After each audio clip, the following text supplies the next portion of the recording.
Hello friends, মাই veg ফুডে আপনাদের সবাইকে স্বাগত। আজকে কুলের চাটনি রেসিপি আপনাদের সাথে শেয়ার করব। কি এমন মশলা দিলে কুলের চাটনির স্বাদ মুখে লেগে থাকার মতো হবে, আজকে সেটাই আপনাদের সাথে শেয়ার করছি। আশা করি আজকের রেসিপি আপনাদের ভালো লাগবে, আর ভালো লাগলে একটা অবশ্যই লাইক করবেন, আর রেসিপি ভালো লাগলে চ্যানেলটি সাবস্ক্রাইব করে রাখতে পারেন, কারণ আমার চ্যানেলে সব রেসিপি সম্পূর্ণ নিরামিষ, যে কোনো নিরামিষের দিনে তৈরি করে খেতে পারেন। তাহলে চলুন আজকের রেসিপি দেখা যাক। এখানে নিয়েছি 200 গ্রাম পরিমাণ কুল, এরকম পাকা কুল নিয়েছি। এবার কুলগুলো ভালো করে ধুয়ে জল ঝরিয়ে রেখেছি। এবার একটা কড়াইয়ের মধ্যে নিয়ে নিলাম 1 টেবিল স্পুন সর্ষের তেল। সর্ষের তেল দেওয়াতে সর্ষের তেলের যে কাঁচা গন্ধ থাকে সেটা যখন বেরিয়ে যায়, তারপরে এর মধ্যে দিয়ে দিচ্ছি হাফ চামচ সর্ষে, সাদা সর্ষে ব্যবহার করেছি।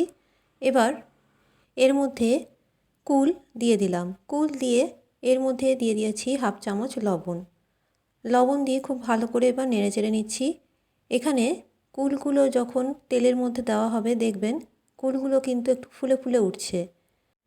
লবণ দিয়ে প্রায় 1 মিনিটের মতো গ্যাসের ফ্লেম মিডিয়ামে করে নেড়ে চেড়ে নিতে হবে। এখানে বলে রাখি, আমার চ্যানেলের সব রেসিপি সম্পূর্ণ নিরামিষ, পেঁয়াজ রসুন ছাড়া তৈরি করা হয়। 1 মিনিটের মতো ভালো করে নেড়ে চেড়ে এর মধ্যে দিয়ে দিলাম সামান্য পরিমাণে জল, আর দিয়ে দিচ্ছি আখি গুড়।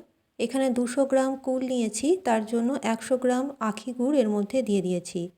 এবার দিয়ে দিচ্ছি 1/4 চামচের মতো বিট লবণ। আগেই লবণটা ব্যবহার করেছি, সাদা লবণ ব্যবহার করেছি, আর এর মধ্যে বিট লবণটাও ব্যবহার করলাম। এর স্বাদ কিন্তু খুব ভালো হয়। এবার একটা মশলা আমি তৈরি করে নেব, যেই মশলার কথা আমি বলছিলাম। নিয়েছি একটা শুকনো কড়াই, এর মধ্যে 1 চামচ পরিমাণ গোটা জিরে আর একটা কি দুটো শুকনো লঙ্কা নিয়েছি। শুকনো লঙ্কা বা ঝালের পরিমাণটা কম দিলেও চলবে, তবে গোটা জিরে অবশ্যই দিতে হবে। এখানে একটা শুকনো লঙ্কাই আমি দিয়েছি 2 ভাগ করে। এবার গোটা জিরে আর শুকনো লঙ্কা প্রায় 10 থেকে 20 সেকেন্ডের মতো ভালো করে নেড়ে চেড়ে নিতে হবে, গ্যাসের ফ্লেম মিডিয়ামে রেখে। এই ভাজা মশলা যদি কুলের চাটনিতে দেওয়া যায়, খেতে এতটা স্বাদের হয় যে বলার নয়। গোটা জিরে আর শুকনো লঙ্কা ভালো করে ভেজে নিয়ে গুঁড়ো করে নিয়েছি। এই ভাজা মশলাটা দিয়ে দিলাম কুলের চাটনির মধ্যে। মশলাটা তখনই দিতে হবে যখন গুড় ভালো মতো গলে যাবে আর কুলের সাথে ভালো করে মিক্স হয়ে যাবে, তখনই এই মশলাটা দিতে হবে। এবার খুব ভালো করে মশলা দিয়ে নেড়ে চেড়ে নিয়েছি। একটু আঠালো হয়ে গেলেই এটা কড়াই থেকে নামিয়ে রাখবো। তৈরি হয়ে গেল দারুণ স্বাদের মুখরোচক লোভনীয় কুলের চাটনি। একবার এইভাবে বাড়িতে বানিয়ে দেখুন, যে খাবে সেই কিন্তু আঙ্গুল চেটে খাবে।